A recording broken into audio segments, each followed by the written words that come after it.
સીતારામ, જય માતાજી, જય મામાદેવ બધાને. જો આજે અમારો ઓચિંતો બગોદર જવાનો પ્લાન થઈ ગયો, એટલે અમે ઓચિંતા બધા બગોદર રાંદલમાન મંદિર છે નવગ્રહ ત્યાં જવા નીકળ્યા. જો ત્યાં રસ્તામાં કેવો સરસ મજાનો નજારો છે.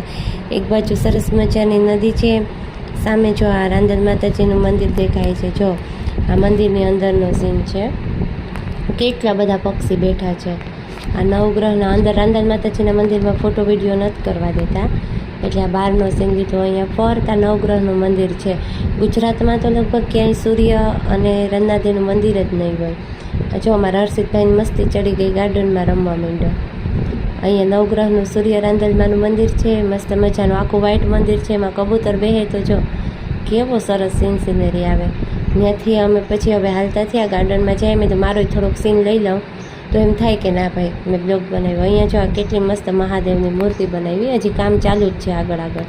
ત્યાંથી પછી અમે પાછળ તળાવમાં ગયા. તળાવમાં જો કેટલી બધી માછલી છે. અમે ઘરેથી છે ને રોટલી ને લોટ ને એવું લઈ ગયા હતા, તો માછલીને છે ને અમે ખવડાવતા હતા. આમાં તો નાની નાની માછલી તો એટલી છે, પણ મોટી મોટી માછલી કેટલી બધી છે.